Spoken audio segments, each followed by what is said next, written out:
¿Qué tal, amigas y amigos del Invite? Estamos una vez más abonando para la tierra buena, para el Día del Señor en este 16º domingo del tiempo ordinario. ¿Qué tal, Miguel? Muy bien, Victoriano. ¿Cómo estás? Bien, bien. ¿Qué tal, Jaime? ¿Qué tal, padre Victoriano? Buenas. Saludos Pues, a todos los que nos escuchan y nos ven. sí, saludos. Pues vamos a seguirle aquí en el estudio prácticamente del Evangelio de San Mateo y pues vamos a seguir. ¿Cómo ves, Miguel? Muy ¿Qué bien, quieres muy bien. Pues ¿Quieres hacer alguna ¿Una introducción? introducción? fíjate que no, yo preferiría No. que lo leyéramos. ¿Quién lo quiere leer? A ver, ¿quién quiere leer? Perfecto, Jaime. Jaime. Dale, Nuestro lector oficial. ya. Venga. Venga. Del Evangelio según San Mateo. En aquel tiempo Jesús propuso esta parábola a la muchedumbre. El reino de los cielos se parece a un hombre que sembró buena semilla en su campo, pero mientras los trabajadores dormían, llegó un enemigo del dueño, sembró cizaña entre el trigo y se marchó. Cuando crecieron las plantas y se empezaba a formar la espiga, apareció también la cizaña. Entonces los trabajadores fueron a decirle al amo: Señor, ¿qué no sembraste buena semilla en tu campo? ¿De dónde pues salió esta cizaña? El amo les respondió: de seguro lo hizo un enemigo mío. Ellos le dijeron: ¿quieres que vayamos a arrancarla? Pero él les contestó: no sea que al arrancar la cizaña arranquen también el trigo. Dejen que crezcan juntos hasta el tiempo de la cosecha, y cuando llegue la cosecha, diré a los segadores: arranquen primero la cizaña y átenla en gavillas para quemarla, y luego almacenen el trigo en mi granero. Luego les propuso esta otra parábola: el reino de los cielos es semejante a la semilla de mostaza que un hombre siembra en un huerto. Ciertamente es la más pequeña de todas las semillas, pero cuando crece llega a ser más grande que las hortalizas y se convierte en un arbusto, de manera que los pájaros vienen y hacen su nido en las ramas. Les dijo también otra parábola: el reino de los cielos se parece un poco de levadura que tomó una mujer y la mezcló con 3 medidas de harina, y toda la masa acabó por fermentar. Jesús decía a la muchedumbre todas estas cosas con parábolas, y sin parábolas nada les decía, para que se cumpliera lo que dijo el profeta: abriré mi boca y les hablaré con parábolas, anunciaré lo que estaba oculto desde la creación del mundo. Luego despidió a la multitud y se fue a su casa. Entonces se le acercaron sus discípulos y le dijeron: explícanos la parábola de la cizaña sembrada en el campo. Jesús les contestó: el sembrador de la buena semilla es el Hijo del Hombre. El campo es el mundo. La buena semilla son los ciudadanos del reino. La cizaña son los partidarios del maligno. El enemigo que la siembra es el diablo. El tiempo de la cosecha es el fin del mundo y los segadores son los ángeles. Y así como recogen la cizaña y la queman en el fuego, así sucederá al fin del mundo. El Hijo del Hombre enviará a sus ángeles para que arranquen de su reino a todos los que inducen a otros al pecado y a todos los malvados, y los arrojen en el horno encendido. Allí será el llanto y la desesperación. Entonces los justos brillarán como el sol en el reino de su Padre. El que tenga oídos, que oiga. Muy bien, muy bien. Estas 3 parábolas son verdaderamente conocidas: la parábola del trigo y la cizaña, de la semilla de mostaza y de la levadura que una mujer pone en la masa. Bueno, yo creo que hay que explicarlas tantito, pero las parábolas hablan por sí mismas. Quisiera dedicar unos momentos a la primera parábola que hoy se nos dice, se nos proclama, la parábola del trigo y la cizaña. Esta parábola para mí tiene una respuesta muy sencilla, muy de niños, vamos a decirlo así, no por ser sencilla y de niños es poco sabia. Al revés, es lo más sabio del mundo el que el Señor nos explique cómo es el problema del mal en el mundo. En las teorías antiguas, Dios había sembrado el bien y el mal. Por ejemplo, en las teorías del Oriente, el yin y el yang. Y es una constante en las culturas de Occidente, de Oriente y Occidente, pensar que Dios siembra las dos cosas en el mundo, porque están tan terriblemente mezcladas que puede parecer que Dios es el culpable, el origen de las dos cosas. Y con esta sencilla parábola, el Señor nos explica que Dios siembra el bien y un enemigo suyo que no nos explica bien de dónde viene, no se mete en problemas filosóficos, no se mete en problemas teológicos, dice un enemigo siembra la cizaña, siembra la semilla que no es buena, es una semilla mala. También rompe con esta parábola un aspecto que a mí me hizo mucho pensar mucho tiempo, ¿por qué Dios no destruye a los malvados, ¿no?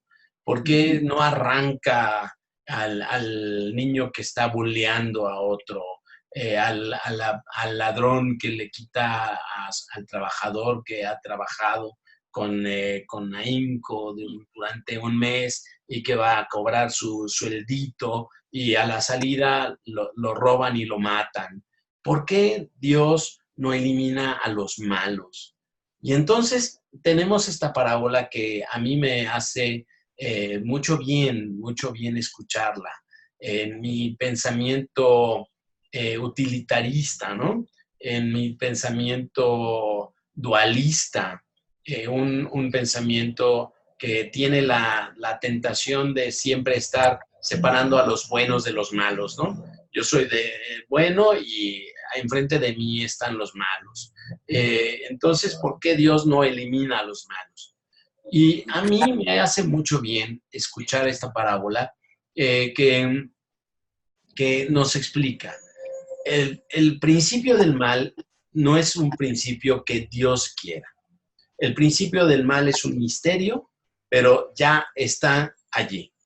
Y me resulta muy elocuente, muy sabio, el que Jesús nos explique que el mal no se arranca porque podría arrancar la semilla buena, la plantita buena con la mala.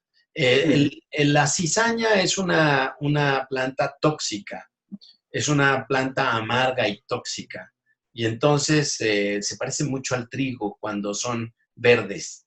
Están prácticamente iguales. Sí hay una diferencia, pero una diferencia morfológica muy mínima, ¿no? Es mínima la diferencia. Entonces podría ser que el que va a arrancar, el trabajador que va a arrancar la cizaña, se confunda y también arranque parte del trigo. Y pues, se confunda y peor aún, ¿no? Peor aún que deje cizaña en el campo, ¿no? Entonces hay que esperar a que madure.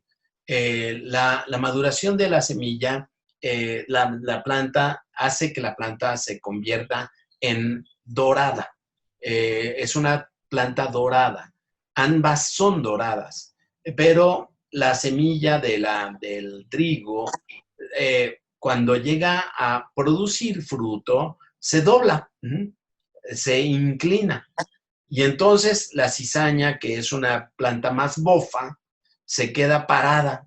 Entonces es muy, muy fácil cuando ya está el trigo maduro, que se dobla porque el fruto es muy pesado, se dobla y entonces es muy fácil distinguir la cizaña del trigo.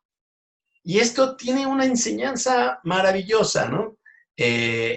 La enseñanza es que nosotros nos vamos doblando, siendo humildes, siendo adoradores del Señor, porque el orgullo que se mantiene parado, erguido de la cizaña, no es la planta humilde del trigo.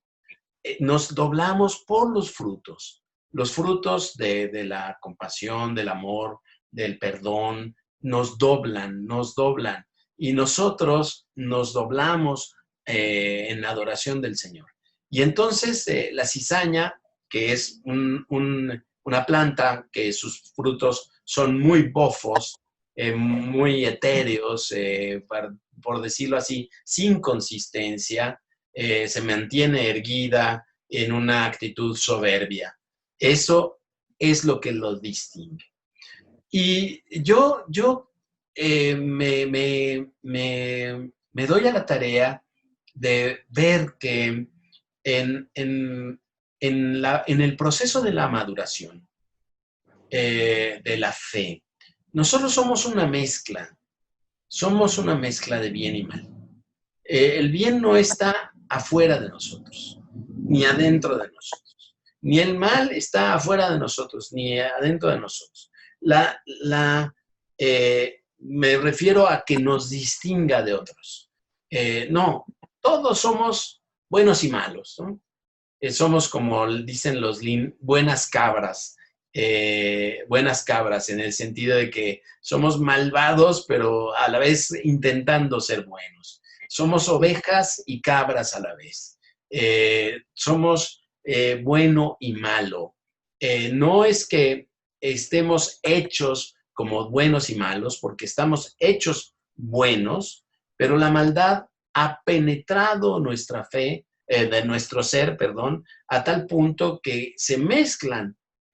¿Por qué cuando yo era niño los bullies no los eliminaba Dios? Porque en el fondo yo era un sometedor también. Yo también sometía en base a argumentos, en base a posiciones, y yo lo he hecho toda mi vida. ¿Por qué no elimina a Dios a los tranzas? Pues porque en el fondo yo tengo tranza dentro de mí. ¿Por qué Dios no elimina a los mentirosos o a los ladrones? Porque yo tengo algo de eso también. Entonces, si Dios eliminara a la maldad, me tendría que eliminar a mí. Arrancaría lo bueno con lo malo. Dios tiene una paciencia muy grande para permitir que maduremos. Y yo, cuando era niño, yo cuando era niño, tenía amigos latosos, tremendos, ¿no?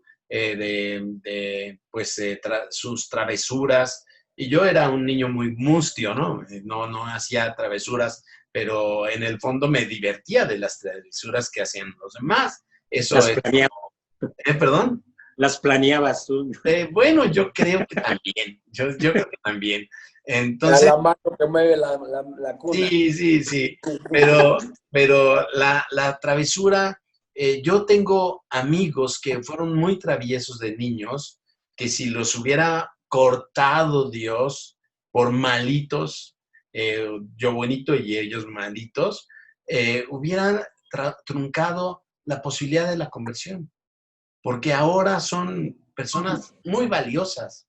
Tengo un amigo de la infancia que es una persona muy valiosa, muy deportista, muy buen padre, pero que era un latoso de primera, un latoso que hacía a las niñas llorar, ¿no?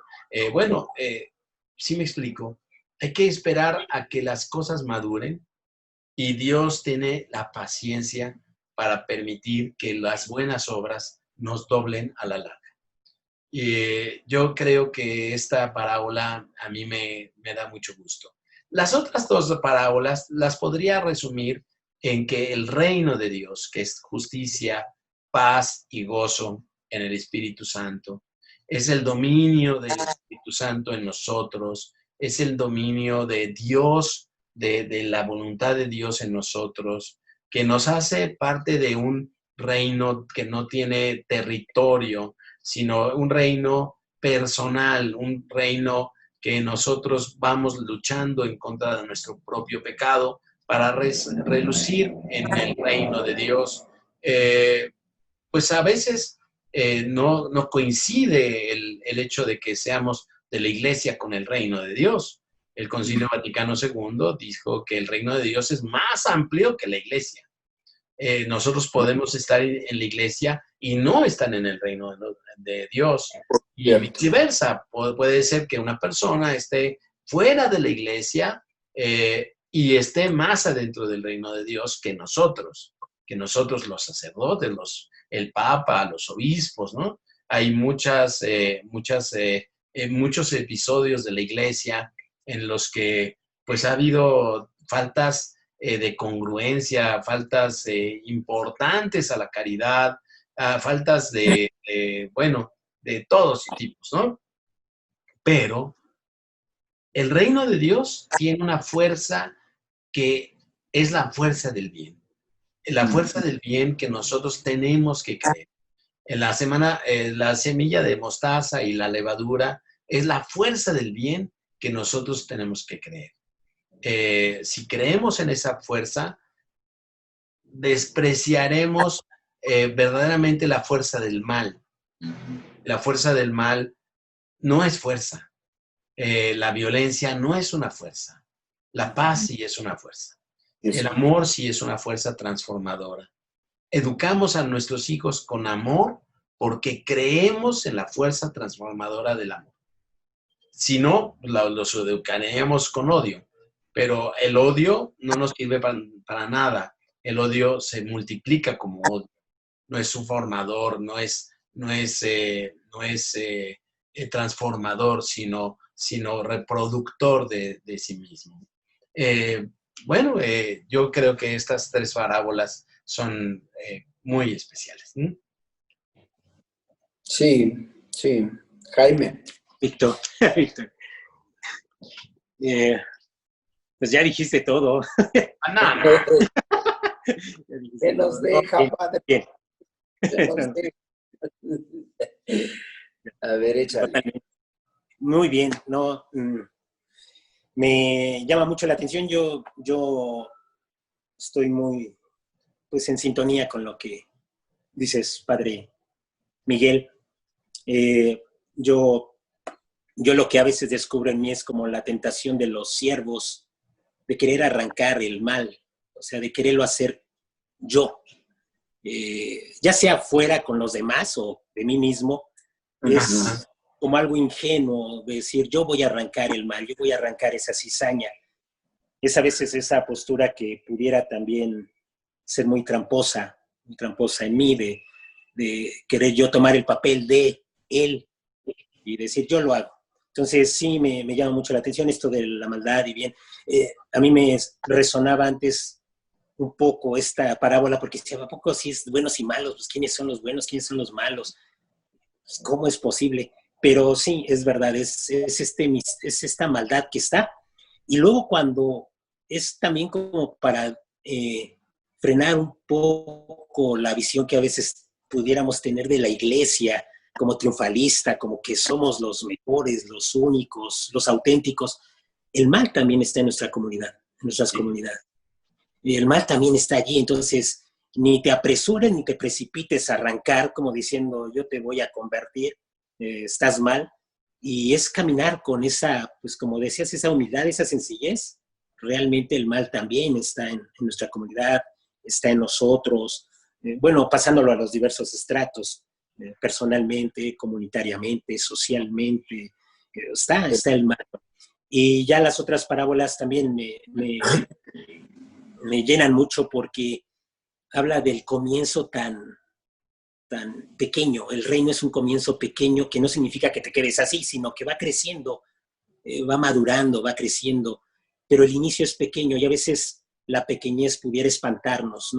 A veces también trayendo estas ideas a la realidad de la comunidad, de la iglesia, pues a veces queremos irnos por cosas muy grandes, hasta le ponemos mega proyecto, mega mil cosas, sí, porque nos vamos hacia lo grande y pensamos que tender hacia lo grande ya es el reino, cuando en el fondo pues no le temamos a la pequeñez del inicio, del comienzo, y yo creo que Dios va engrandeciendo aquello. Entonces creo que la comunidad cristiana es sí lo pequeño, con gestos o acciones muy sencillas, concretas, y Dios es el que va a ir haciendo crecer aquello como Él quiera, y pues la de la levadura es algo que está escondido, oculto, y que está activando todo. Y creo que ese es el reino, algo oculto.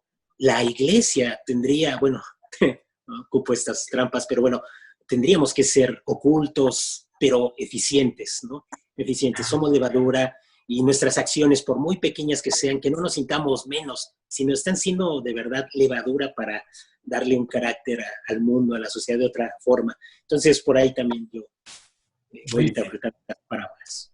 Muy bien. Fíjate que en esta pequeñez que señalas, se asume también el fracaso, porque Cristo fracasó, fue clavado en la cruz, que es fracaso, ¿no? Entonces, van a quemar. No es que lo pequeño es lo mejor y lo grande lo peor, sino hasta el fracaso puede ser muy fecundo, ¿no? No es eficiente, sino fecundo. Y entonces la fecundidad que tiene la semilla que muere, la semilla que cae en tierra y muere. El fracaso de la semilla es el germen de la vida. Nos cuesta mucho trabajo creerlo. Nos cuesta muchísimo trabajo creerlo. Y los cristianos de hoy estamos con una doble carga de incredulidad, porque el mundo habla de la eficiencia, del éxito, y nosotros tenemos que trabajar en el sentido contrario. Bueno, es como una cosa que quisiera que Victoriano ampliara. De la eficiencia. En sentido contrario. El sentido contrario, porque fíjate que estaba pensando que también una gran tentación que existe en nuestros, bueno, creo que siempre en la comunidad de bautizados y en la estructura eclesial, está siempre presente la tentación de creerse, como dices tú, electropuros, ¿no? Y desde la electropureza poder juzgar o evaluar o determinar en qué situación o en qué posición está el otro. Y entonces esto impide profundamente la transmisión del evangelio, porque si yo ya me pongo como el juez calificador de cómo están los demás, pues está realmente muy, muy complicado. Porque entonces me pongo en la condición de quien sí da resultados, sí es bueno, sí saca mucha lana en su parroquia, sí tiene muchísimos grupos, sí bla, bla, bla, ¿no? Y todo lo demás, entonces todo lo que no entra en esos parámetros de éxito, pues está de la trompada, porque pues ¿qué haces aquí, compadre? Vete a ver a dónde, a vender pepitas o algo, ¿no? Y entonces creo que esta parábola nos da como mucha luz para situarnos humildemente, es decir, desde nuestro propio lugar, en un mundo donde no hay una definición absoluta en lo humano, porque lo humano necesita ir creciendo, necesita ir asumiéndose, necesita ir tendiendo hacia el modelo, porque Jesús se nos presenta como el modelo de lo auténticamente humano, el hijo que está en la lógica del padre, ¿no? Y entonces, en realidad, la comunidad de bautizados, pues tendría que ir en esta misma lógica. Por lo que respecta a la otra cuestión que ponías, que era a propósito de la eficiencia, ¿podrías repetir la cuestión? No, bueno, es que este mundo se basa en las categorías de la eficiencia, del éxito, y podría parecer que esas categorías se nos han metido a la iglesia, Sí, sí, que sí. dejan de largo el evangelio, que el evangelio es donación hasta dispuesta al fracaso, hasta la muerte, ¿no? Y yo creo que sí, sí. Sí, Sí, yo creo que una de las dificultades es poder salirse de la lógica de lo medible, de lo cuantificable, de cuántos grupos tienes, cuántos se confesaron o cuántas comuniones, o cuántos niños sacaste del catecismo, ¿no? Y como sacaste en bolillos, ese como termo, pizzas. ándale, ya váyanse a chinchar a otro lado. Es decir, la lógica en la que nosotros hemos caído del omega, como decía Jaime, en los últimos periodos, los últimos 30 años, 40 años, caímos en el engaño del omega, de lo multitudinario, de lo grandioso, de lo espectacular. Y ahí Juan Pablo II, pues era una estrella, ¿no? Sí, sí. Sí, pues sí.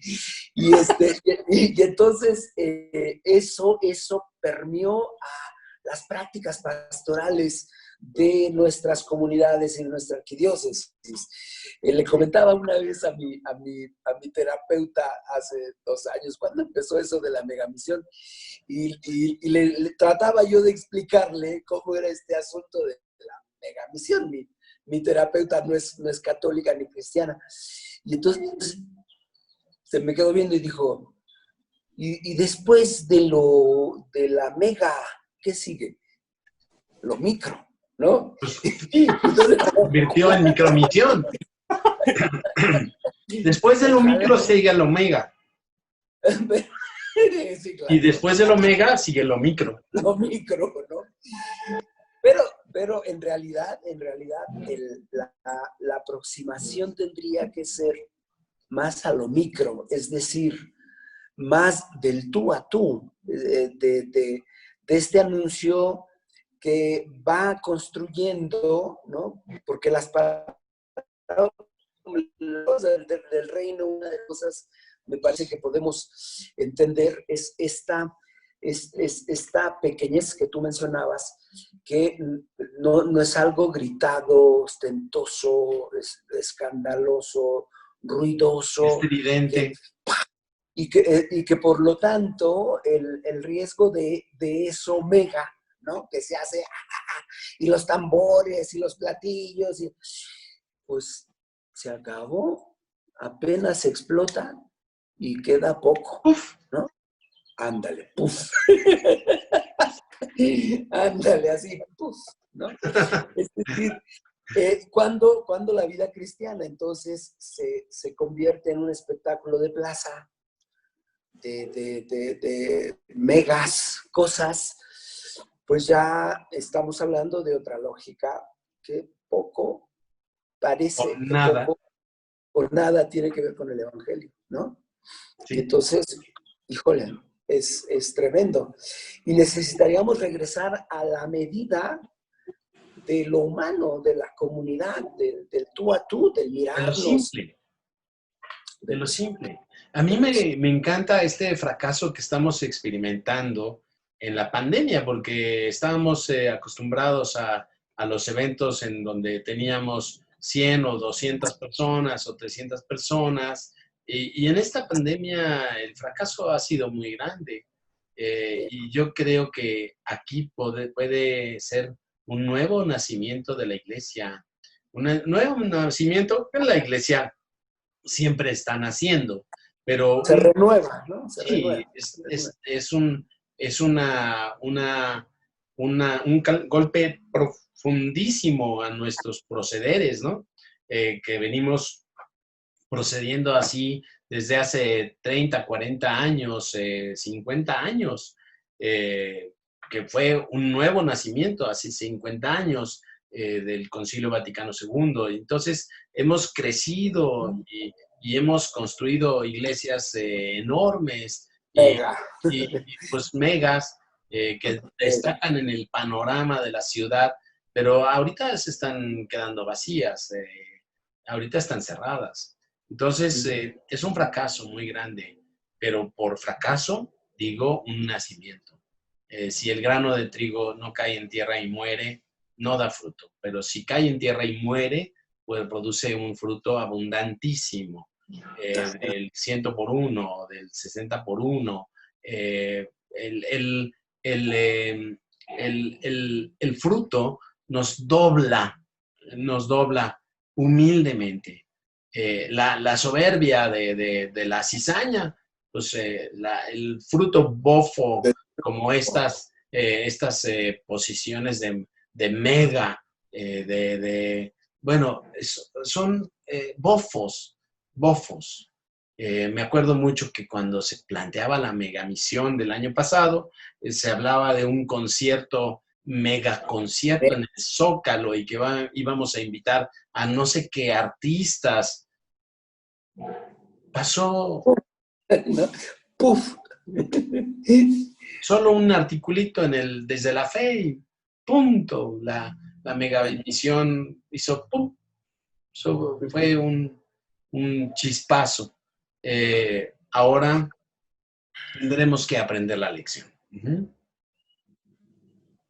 Dios quiera. Y pues nos va a seguir Zarandeando. cegando. Sí, nos va a seguir amarrando y aventándonos a la lumbre si seguimos con estas cosas. Yo creo que sí, yo creo que sí. Y quizá ese es uno de los misterios que se asoma ahí, pues es esa posibilidad de irnos confrontando como posibilidad de crecer en el reino, ¿no? Es decir, ¿Pues sí? No hay esta pureza, esta electropureza en nuestro modo, sino que es una conquista constante, ¿no? Es estar como muy a las vivas, muy al pendiente, muy pilas. De nosotros mismos. De nosotros mismos, sí, no del otro, Dios nos ampare. Más bien de cómo estoy yo con respecto al reino. ¿No? Sí. Muy bien, Jaime, unas últimas palabras. Pues que caminemos, la palabra me invita a caminar con mayor mesura, mayor disposición a ver la maldad que hay, ¿no? Que hay en mí. Y ese camino con mesura, sin lugar a duda, lleva a un fruto de madurez, de maduración, de frutos más consistentes. Entonces, eso queda ya en manos de Dios. Pero sí me hace caminar con mayor mesura en todo lo que uno va planteando, porque también a nivel pastoral uno quiere plantear mil cosas. Y pues es esta trampa. Pero mayor mesura. Muy bien. ¿Listo? Pues que también aquí me parece se revela un Dios que escapa a nuestro control, ¿no?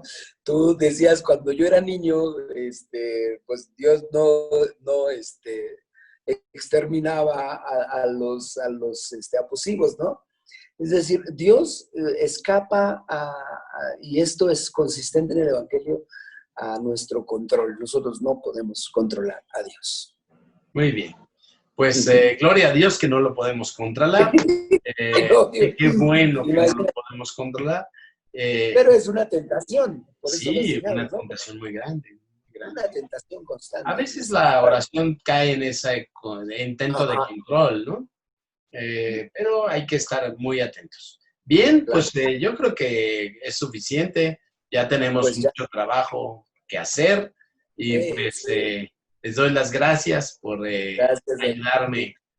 ayudarme a mí a reflexionar. Pues muchas gracias. Eso es lo que hacemos, nos ayudamos.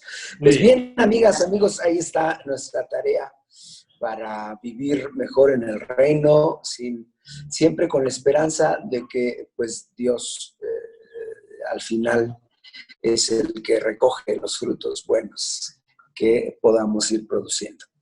Pues bendiciones y denle like, compartan y coméntenos, recuerden sus intenciones.